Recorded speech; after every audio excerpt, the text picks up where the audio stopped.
যখন একটা পুকুরে একের পর এক বাচ্চা, বৃদ্ধ ও যুবকরা হারিয়ে যেতে থাকে, সবাই দৌড়ে আসো, আজকেও পুকুরে একটা বাচ্চার লাশ ভেসে উঠেছে। একটা বৃদ্ধের চিৎকারে গ্রামের অনেকে দৌড়ে আসলেন পুকুরের কাছে। সেখানে এসে সবাই দেখেন সত্যি পুকুরের মাঝখানে একটা বাচ্চার লাশ ভেসে উঠেছে। কিন্তু অবাক করা বিষয় হলো, এই বাচ্চাটি আজ থেকে 7 দিন আগে এই পুকুরে ডুবে মারা গিয়েছিল। আপনাদের মনে হয়তো প্রশ্ন আসতে পারে, 7 দিন আগে মারা যাওয়া বাচ্চার লাশটি এতদিন কোথায় ছিল? এই প্রশ্নের উত্তর কারো কাছে নেই। এই পুকুরটা সাধারণ কোনো পুকুর না, এটাকে এখন অনেকেই ভুতুরে পুকুর বলে চেনে। ভুতুরে নামটা কেন হলো শুরু থেকে বলি। কয়েক মাস আগের কথা।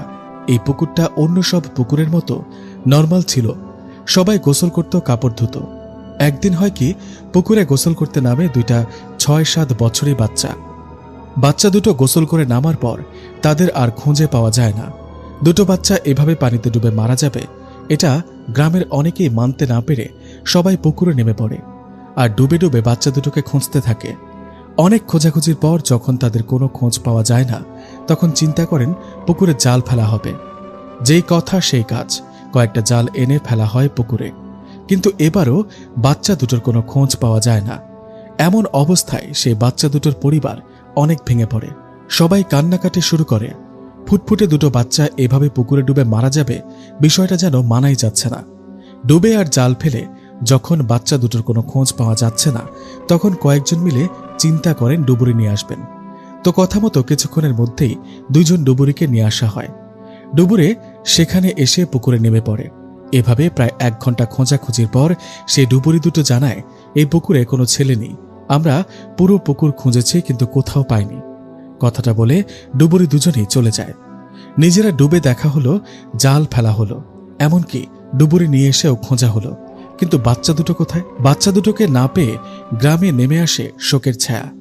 এদিকে বাচ্চা হারানো পরিবারের লোকেরা কেঁদেই চলেছে। এই দেখে সবাই মিলে চিন্তা করলো, পুকুর সেচে সব পানি ফেলানো হবে। পুকুর সেচ করলে তো বাচ্চা দুটোকে পাওয়া যাবে। কথা মতো পুকুরে মেশিন সেট করা হয় আর পানি সেচ করার কাজ শুরু করা হয়। কিন্তু অবাক করা ঘটনা, পানি সেচ করা হচ্ছে ঠিকই, কিন্তু পুকুরে পানি একটুও কমছে না। এভাবে ঘন্টার পর ঘন্টা পানি সেচ করার পরও পুকুরের 1 ফোঁটা পানিও যখন কমছে না, তখন সবাই বুঝতে পারে এই পুকুরে কোনো সমস্যা আছে। সবাই বুঝতে পারেন পুকুরে ভুতুরে কিছু থাকায় এই বাচ্চা দুটোকে পাওয়া যাচ্ছে না। কোনো উপায়ে বাচ্চা দুটোর খোঁজ না পেয়ে সবাই হাল ছেড়ে দেন। এরপর থেকে সেই পুকুরকে সবাই ভুতুরে পুকুর বলে ডাকতে থাকে। এর মাঝে কেটে যায় 7টা দিন। 7 দিন পর ওই বাচ্চা দুটো লাশ পুকুরের উপরে ভেসে ওঠে। বাচ্চা দুটো লাশ পাওয়ায় গ্রামে নেমে আসে শোকের ছায়া। এরপর থেকে অনেকেই পুকুরটিকে এড়িয়ে চলত। মাঝে মধ্যে কেউ সাহস করে পুকুরে গোসল করতে নামলেই তাকে আর খুঁজে পাওয়া যেত না। কয়েকদিন পর পাওয়া যেত তার মৃত লাশ। এরকম করে সেই পুকুরে পড়ে মারা গেছে অনেক বাচ্চা, যুবক ছেলে, এমনকি বৃদ্ধ লোকও। আপনাদের মনে হয়তো প্রশ্ন আসতে পারে, পুকুরে কেউ মারা গেলে তাকে খুঁজে পাওয়া যায় না কেন, আর সেই পুকুরে কয়েকদিন পর তার লাশই বা ভেসে ওঠে কেন? শুনুন তাহলে। একবার সেই গ্রামের মেম্বারের বাড়িতে ঘুরতে আসে মেম্বারের ছেলের শহরে একটা বন্ধু। ছেলেটা শহরের হওয়ায় ভূত প্রেত এগুলো একদমই বিশ্বাস করত না। মেম্বারের ছেলে ওর শহরের বন্ধুকে অনেক না করার পর ছেলেটা কোনো কথা না শুনে নেমে পড়ে সেই ভুতুরে পুকুরে। পুকুরে নেমে গোসল করার এক সময় হঠাৎ করে ছেলেটা পানিতে ডুবে যায়। মনে হলো পানির নিচ থেকে কেউ হ্যাঁচকা টান দিয়ে পানির নিচে টেনে নিয়ে গেছে। এই দৃশ্য আবার পুকুরের ওপর থেকে মেম্বারের ছেলে দেখে চিৎকার করতে থাকে। মেম্বারের ছেলের চিৎকারে আশেপাশে অনেক দৌড়ে আসে আর সব ঘটনা শোনে। মেম্বারের ছেলের মুখে ঘটনা শুনে সবাই বলতে থাকে, হায় হায়, তুমি জানো না এটা ভুতুরে পুকুর? এখানে কেউ গোসল করতে নামলে তাকে ফিরে পাওয়া যায় না। সবার কথায় মেম্বারের ছেলে বলে, আমি তো ওকে অনেকবার মানা করেছি, কিন্তু ও তো আমার কোনো কথাই শুনল না। এদিকে আস্তে আস্তে ব্যাপারটা পুরো গ্রামে ছড়িয়ে পড়ে। মেম্বার সাহেবের কানেও খবরটা যায়। মেম্বার এই খবর শোনার সাথে সাথে সেই পুকুর পাড়ে এসে উপস্থিত হন। ব্যাপারটা কেমন হয়ে গেল? শহর থেকে একটা ছেলে ঘুরতে আসছে, এখন সেই ছেলেকে যদি খুঁজে না পাওয়া যায় তাহলে তার মা বাবাকে কি জবাব দেব? কথাটা বলে মেম্বার তার কর্মীদের হুকুম করে, এই যাও, জাল নিয়ে আসো, ডুবুরিকে খবর দাও। মেম্বার সাহেবের এমন কথায় গ্রামের অনেকে মেম্বার সাহেবকে বলেন, মেম্বার সাহেব, ডুবুরি ডেকে কোনো লাভ নেই, জাল ফেলেও কোনো লাভ হবে না, আসল ব্যাপার অন্য কোথাও। এই বলে সবাই মেম্বার সাহেবকে ঘটে যাওয়া সব ঘটনা খুলে বললেন। মেম্বার সাহেব যে এই বিষয়টা একদমই জানত না তা কিন্তু না। একটু একটু জানত। যাই হোক, তাহলে উপায়? মেম্বার সাহেবকে চিন্তিত দেখে অনেকেই বললেন, মেম্বার সাহেব, আপনি বরং কোনো হুজুর বা কবিরাজ নিয়ে আসেন, কারণ এখানে ভুতুরে কোনো ব্যাপার আছে। সবার কথায় মেম্বার আর কথা না বাড়িয়ে কয়েকজনকে বললেন একজন কবিরাজ নিয়ে আসতে। মেম্বারের কথায় কয়েকজন গিয়ে বেশ কিছুক্ষণ পর একজন কবিরাজকে ডেকে নিয়ে আসলেন। কবিরাজ সেখানে এসে পুকুরের চারিদিকে ঘুরে পুকুরের মাঝখানে বেশ কিছুক্ষণ তাকিয়ে থেকে মেম্বার সাহেবকে বললেন, মেম্বার সাহেব, এখানে তো ভয়ঙ্কর কিছুর উপস্থিতি টের পাচ্ছি। সত্যি বলতে আমি এই কাজ করতে পারবো না, আপনারা অন্য কাউকে নিয়ে আসুন। এই কথাটা বলে সেই কবিরাজ চলে যান।